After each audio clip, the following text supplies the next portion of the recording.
What's up, YouTube? Big Lou tapping back in with What It Do with Big Lou NFZR2. So this is gonna be my top 10 shooting guards of all time. So I already dropped a video on my top 10 point guards of all time. Now we're gonna go with my all-time shooting guards of all time. This is the 2 position, right? So number 10, excuse me, out of Kansas State University. He was drafted in the first round, 5th pick overall, 1988 draft. He played 14 seasons. He's a one-time champion. Is none other than Mitch Richmond. He averaged 21 points a game, 3.9 rebounds a game, and 3.5 assists a game. Mitch Richmond finally got a ring with the Lakers, which was later in his career after he was no longer a starter, no longer even basically a low-level role player by that time. Nonetheless, still went down in the record book, the history books, as a NBA champion. Number 9, first round, 11th pick, 1987 draft out of the UCLA. He played 18 seasons in the NBA with one team. It's none other than Reggie Miller.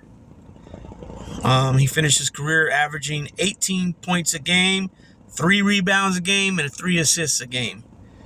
Reggie Miller is one of the most... Well, you know what? Let's go back to Mitch Richmond. Mitch Richmond at the time, it was Michael Jordan, and then Mitch Richmond and Clyde Drexler, Joe Dumars. Those were pretty much and Reggie Miller also. The number 2, those were probably the top 5 2 guards in the league. Mitch Richmond showed on numerous occasions that he can hold his own against Michael Jordan. He can obviously score on Jordan, but he was also able to play tough D against Michael Jordan. And if you go and check some of the stats from their games when he was with the Warriors especially, and then also some with the Kings, that he was able to keep Michael contained a lot of times to just scoring 26, 24, 28 points, sometimes 30 points. But anytime you let Michael, even if Michael's averaging 30 points for the season, but, a lot of guys, a lot of teams, he can go in there and score 40 and average 40, easy, 35, 40. So Mitch kept him contained a lot of times, okay? Reggie Miller now was one of the greatest three-point shooters of all time. He's hit a lot of key shots against, especially the Knicks, over the years. He always had that rivalry going with Spike Lee. A lot of shit talking back and forth. Reggie Miller, just for the fact that he played with one team for 18 seasons is a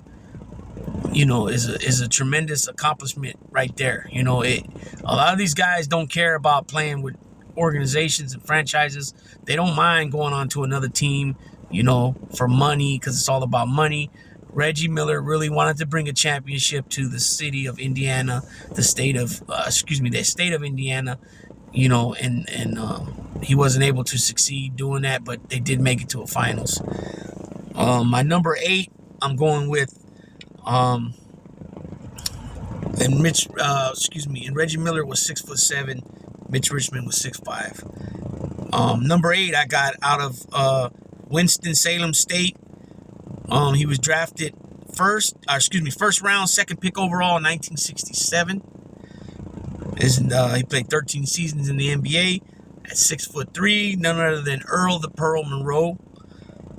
He averaged 18.8 points a game, 3 rebounds a game, and almost 4 assists a game.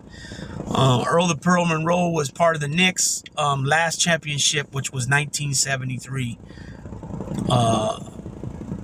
He was in the backcourt along with Frazier, Clyde Frazier, and they were able to bring, like I said, that last championship to the New York Knicks in 1973. Earl the Pearl Monroe was a dominant guard. You can go either way with these guys. He could have been a 1 or a 2. Same thing with his counterpart in the backcourt, Walt Frazier.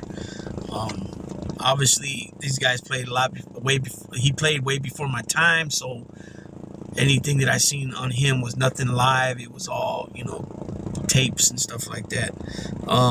Now, everybody else I pretty much seen. My number 7, I'm going to go with, he was out of the he's from the University of Connecticut, UConn Huskies. He played 18 seasons in the NBA, first round, 5th pick overall in 1998. Ray Allen,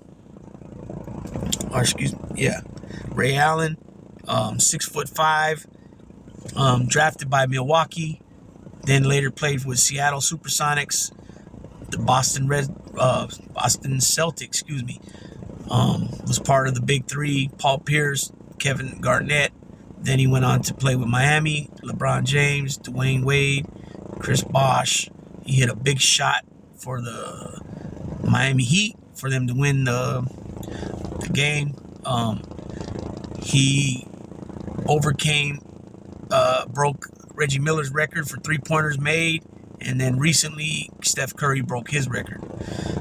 Okay, that's none other than Ray Allen, aka Jesus Shuttleworth from the movie He Got Game. And Ray Allen is born not too far from where I'm from, Merced, California, and I believe he was raised in LA. I think Los Angeles. He was raised in. In his younger days, when he was with Milwaukee and then Seattle, he was a hell of a scorer. 23 points, 24 points, 25 points a game. Later in his career, when he got probably to Boston, the second or third season in Boston, I don't know if he made it 2. I don't know if he made it 3 seasons in Boston. It might have been 2, but after that, after the championship that he was part of in Boston, the 08-09 season, or it might have been 07-08. I don't remember it, but 08 is definitely in there. He dropped down a lot, and he became more of just a shooter, a pure shooter only, not a slasher like he used to kind of been. He always was a shooter, but he could slash and he could take it to the hole too. And when he got older, he just became more of a shooter. Number 6, we got George the Iceman Gervin. This man was drafted in the 3rd round, 40th pick overall in 1974 out of Eastern Michigan.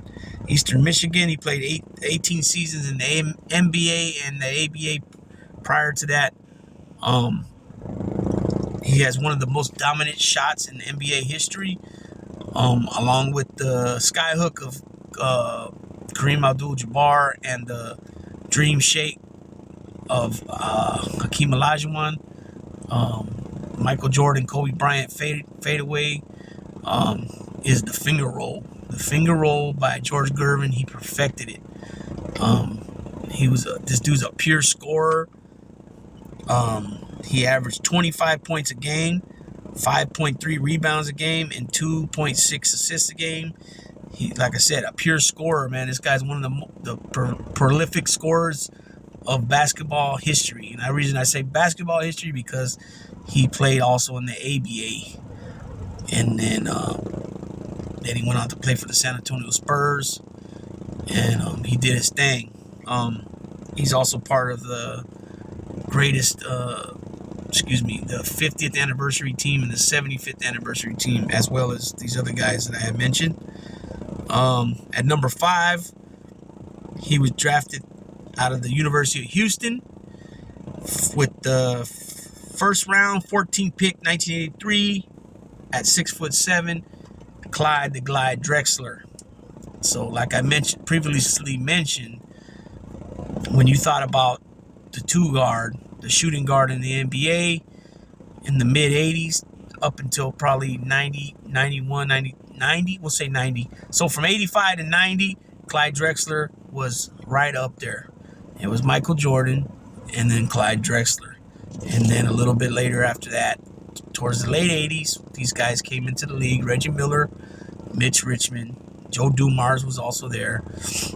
But Clyde Drexler was a high flyer, participated in dunk competitions. You know, he was a offensive machine. Like I said, they don't call him Clyde the Glide for nothing. This guy would actually, get up there and, get it up with the clouds. And Clyde Drexler finished his career with 20 points a game, 6 rebounds a game, and 5.6 assists a game. He spent 15 seasons in the NBA. He went up against Jordan in the finals, but Portland came up short. He was later dealt to Houston, where he teamed back up with his college teammate, which was none other than Hakeem the Dream Olajuwon, and him were teammates in the University of Houston.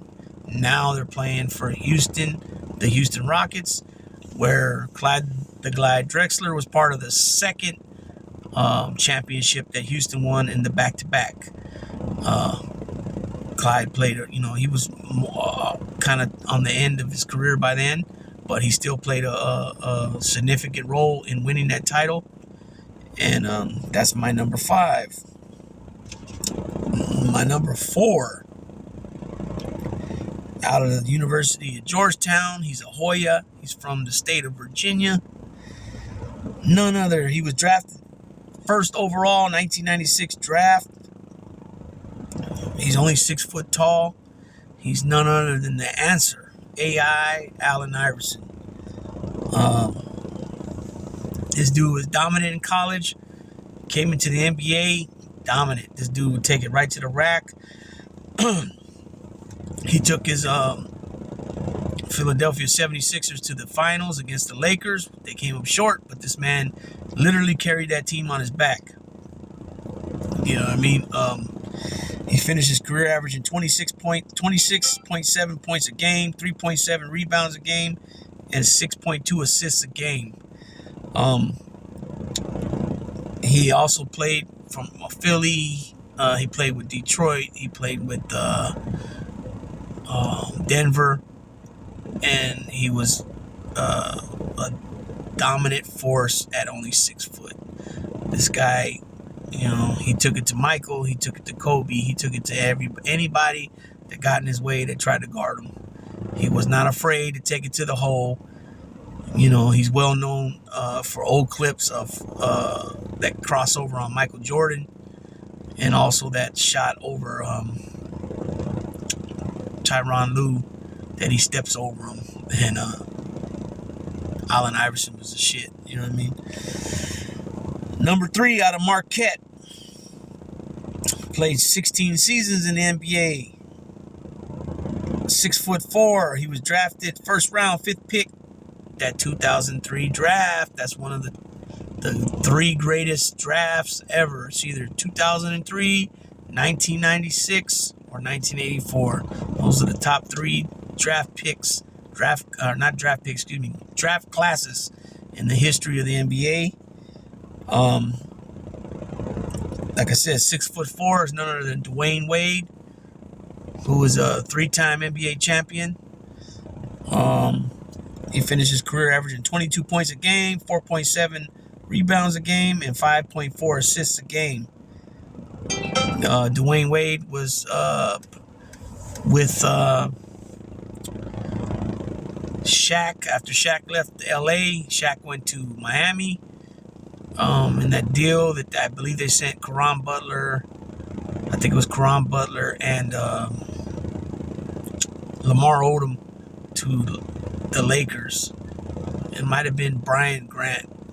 It might not have been Caron Butler. It might have been Brian Grant and Lamar Odom.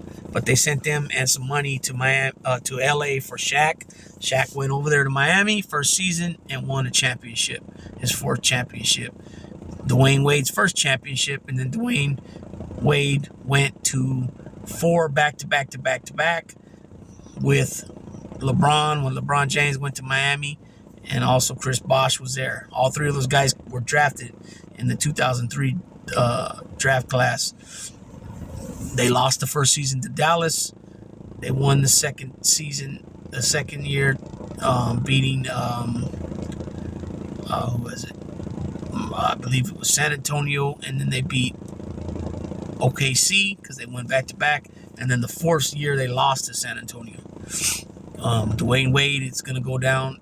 You know, this is my personal list. I got him at 3. Most people do have him high up on the list. He is a member of the 75th anniversary NBA team. Okay, number 2. He played 19 seasons in the NBA. 18 of them where he was an all-star. He's known for scoring 81 points in a game. Came out of high school. First round, 13th pick of the 1996 draft. He was drafted by the Charlotte Hornets. Traded to the Los Angeles Lakers for Vlade Divac.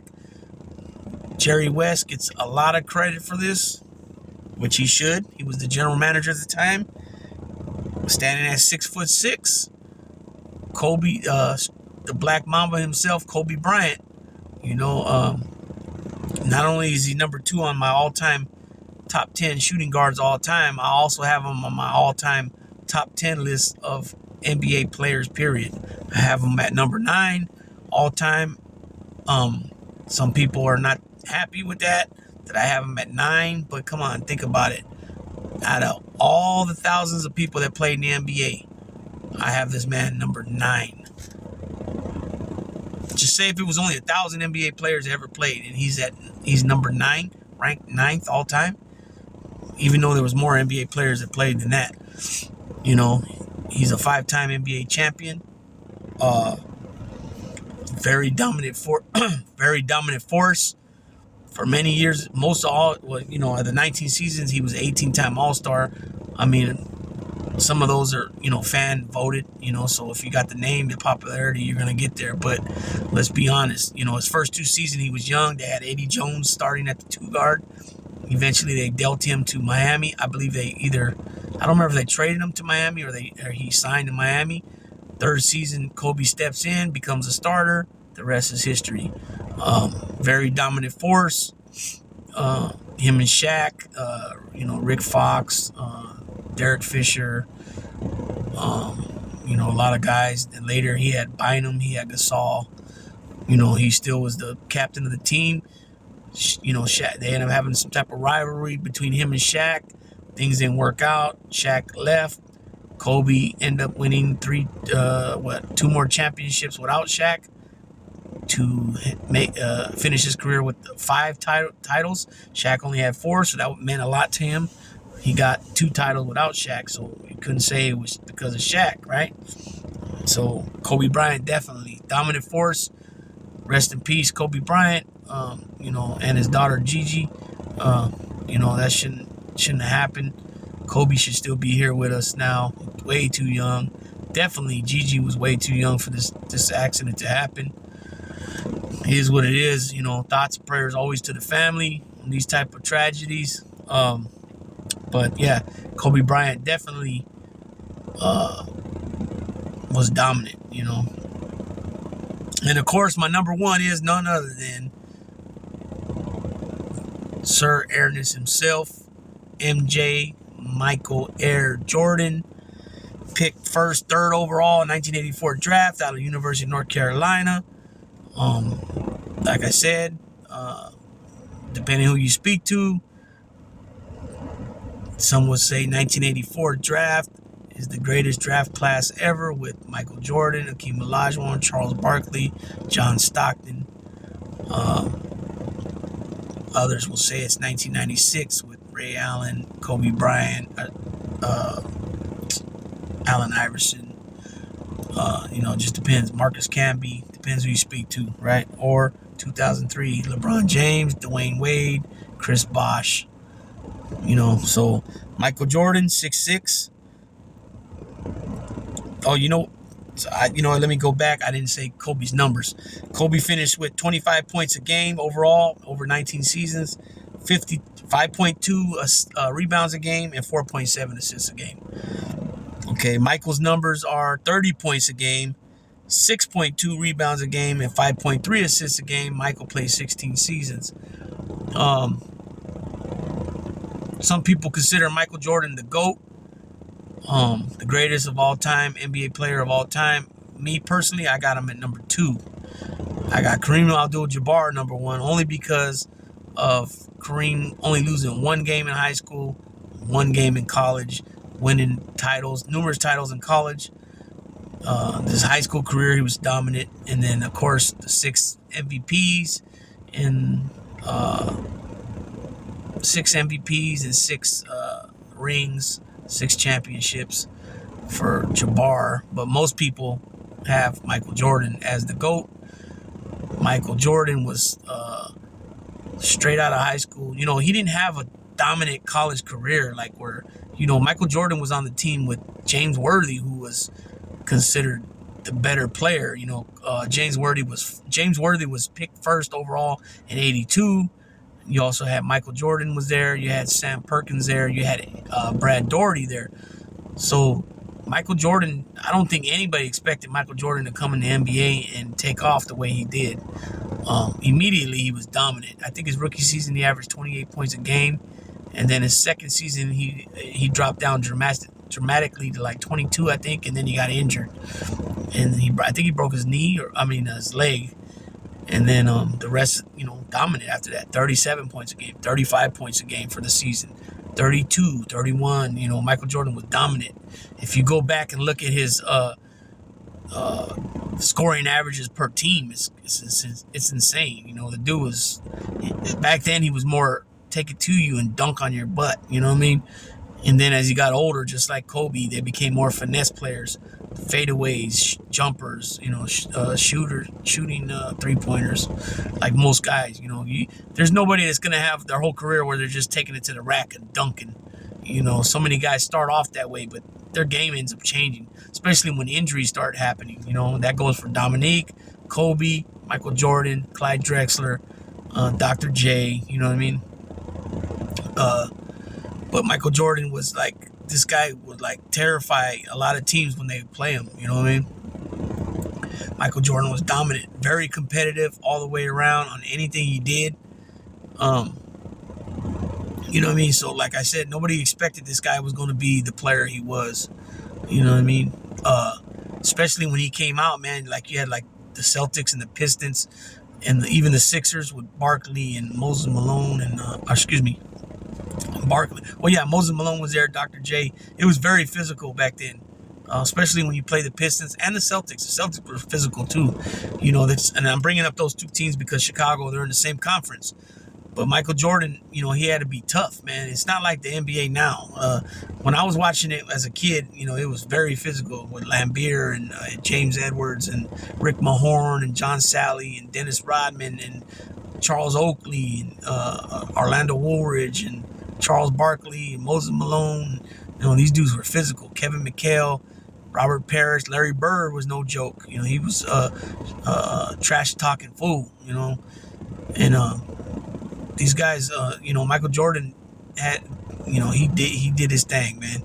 Just put it that way. And it's, you know, if you haven't seen Michael Jordan play, if you're too young, you know, go back and watch how this guy played, man. This guy was dominant, you know, and it is what it is, you know. So I got him number 1 as my shooting guard, and I have him number 2 as my number 2 player all time.